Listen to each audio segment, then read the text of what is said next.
اس دلچسپ اور مزیدار ہونے والی ہے، کیونکہ اس میں چند باتیں جو ہم پڑھیں گے وہ آپ کی دلچسپی اس میں بڑھائیں گے۔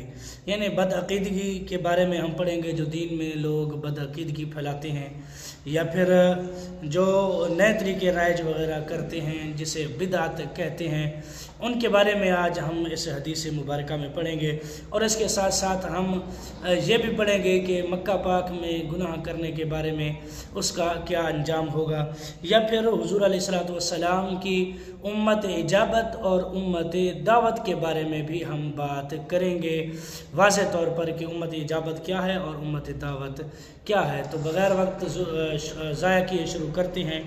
نحمدہ ونصلی ونسلم علی رسولہ الکریم، اما بعد فاعوذ باللہ من الشیطان الرجیم، بسم اللہ الرحمن الرحیم۔ مولا صلی وسلم دائما ابدا علی حبیبک خیر خلق کلہم۔ جو باب چل رہا ہے قرآن و سنت کو مضبوطی سے پکڑنے کے بارے میں ہے باب، یعنی حضرت ابن عباس رضی اللہ تعالی عنہما سے مروی ہے، فرماتے ہیں کہ حضور علیہ الصلوۃ والسلام نے فرمایا کہ اللہ کی بارگاہ میں 3 شخص ناپسندیدہ ترین ہیں، یعنی 3 شخص ایسے ہیں جن کو اللہ تبارک و تعالی ناپسند فرماتا ہے۔ یعنی نمبر 1، حرم میں بے دینی کرنے والا، یعنی حرم میں یعنی اللہ تبارک و تعالی کے گھر میں یعنی کعبۃ اللہ میں بے دینی کرنے والا، یعنی کوئی ایسا کام کرے جس سے دین کا کوئی تعلق نہ ہو۔ دوسرا، اسلام میں جاہلیت کے طریقے کا متلاشی، یعنی اسلام میں ایسے طریقے تلاش کرے جو جاہلیت کے ہوں، یعنی ایسے کام کرے جو دین میں سرے سے ہوں ہی نہ، یعنی جس کام کی جڑ دین اسلام میں بالکل نہ ہو۔ پھر آگے فرمایا تیسرا، مسلمان کے خون کا ناحق کا جو یہاں تک کہ اس کی خون ریزی کرے، یعنی مسلمان کے بارے میں فرمایا کہ مسلمان کا ناحق قتل کرے، یعنی جو اس کی خون ریزی کرے اس سے بھی اللہ تبارک و تعالی ناپسند فرماتا ہے۔ اس کی تشریح میں فرماتے ہیں کہ الحاد کے معنی ہے ملان، اور جھکنا شریعت میں باطل کی طرف جھکنے والے کو ملحد کہتے ہیں۔ بدعقیدہ اور گناہ گار دونوں ملحد ہیں، یعنی حدود مکہ مکرمہ میں گناہ کرنے والا یا گناہ پھیلانے والا یا بدعقیدگی اختیار کرنے والا یا رائج کرنے والا، اگرچہ یہ حرکتیں ہر جگہ ہی بری ہیں مگر حرم شریف میں بہت زیادہ بری ہیں، اس مقام کی عظمت کے بھی خلاف ہیں۔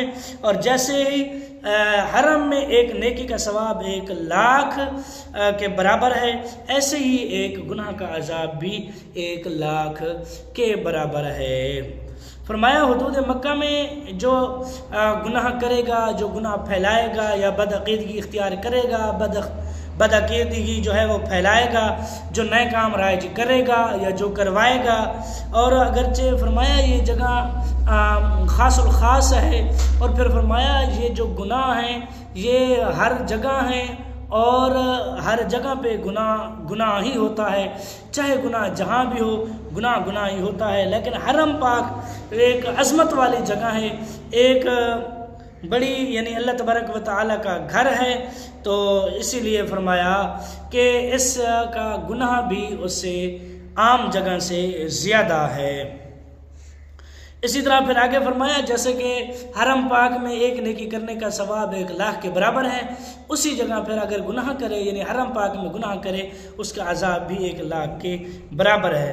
پھر فرماتے ہیں کہ اس لیے حضرت ابن عباس رضی اللہ تعالی عنہما نے مکہ مکرمہ چھوڑ کر طائف میں قیام کیا، یعنی مسلمان ہو کر مشرکانہ رسوم کو پسند کرے اور پھیلائے، جیسے نوحہ سینہ کو بھی فال نکالنا وغیرہ۔ اس سے روافض کو عبرت چاہیے کہ انہوں نے جاہلیت کی رسموں کو عبادت سمجھ رکھا ہے، یعنی سینہ نوحہ کرنا، سینہ کوڑنا یا پھر فال نکالنا، یعنی جو اپنی قسمت وغیرہ نکالتے ہیں اس طرح کا کرنا، یہ بھی گناہ کا کام ہے۔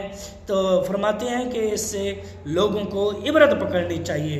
پھر فرمایا یعنی مسلمان کو ظلماً قتل کرنا تو بڑا گناہ ہے، قتل کی کوشش بھی بدترین جرم ہے، اس میں وہ سب لوگ داخل ہیں جو بے قصور کو قتل کرائیں، مشورہ دیں، قتل کے بعد قاتل کو ناحق چھڑانے کی کوشش کریں۔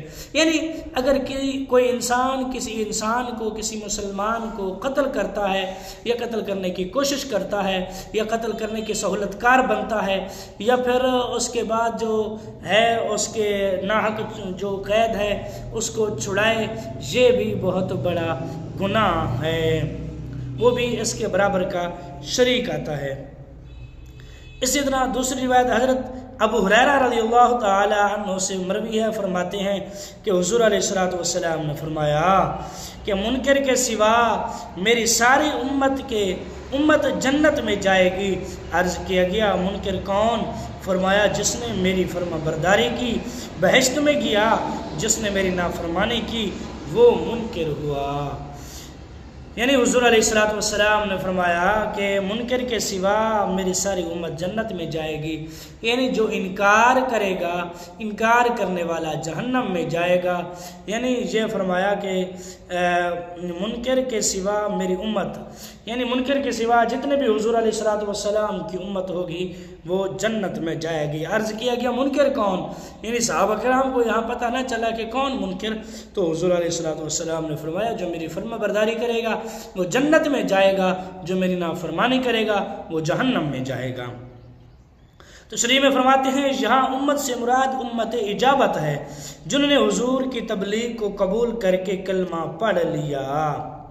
یعنی یہاں بات واضح ہے، امت اجابت وہ ہے جو مسلمان ہیں، یعنی جنہوں نے کلمہ پڑھا ہے وہ حضور علیہ الصلوۃ والسلام کی امت اجابت میں شامل ہوتے ہیں۔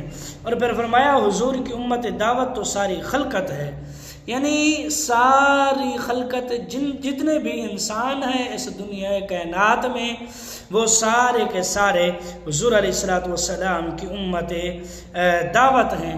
امت دعوت میں وہ شامل ہوتے ہیں جو کلمہ گو نہیں ہیں، جنہوں نے حضور علیہ الصلوۃ والسلام کا کلمہ نہیں پڑھا، وہ جو ہے امت دعوت ہیں۔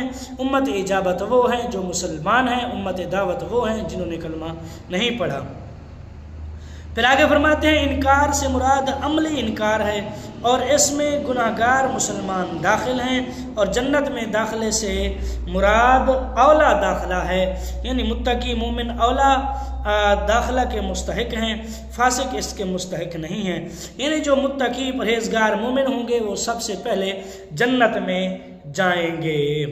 پھر اسی طرح فرمایا جو فاسق ہیں وہ اس کے مستحق نہیں ہیں، یعنی وہ گناہ گار ہیں جو وہ پہلے جہنم میں جائیں گے، سزا پائیں گے، اس کے بعد جو ہے وہ جنت میں جائیں گے۔ فرماتے ہیں لہذا حدیث بالکل واضح ہے، اور اگر انکار سے اعتقادی انکار مراد ہے تو مطلب یہ ہوگا کہ مسلمان جنت کا مستحق ہے، کافر نہیں، مگر پہلے معنی زیادہ قوی ہے۔ تو آج کی حدیث کے لیے صرف اتنا ہی، ملتے ہیں کل کی نئے ویڈیو میں۔ تو جو نئے ہیں میرے چینل پر وہ چینل کریں سبسکرائب، ویڈیو کو لائک اور شیئر ضرور کریں، تو اپنے دوستوں کے ساتھ صدقہ جاریہ سمجھ کر ویڈیو کو ضرور شیئر کیا کریں۔ تو ملتے ہیں کل کی نئے ویڈیو میں، کل تک کے لیے اللہ حافظ۔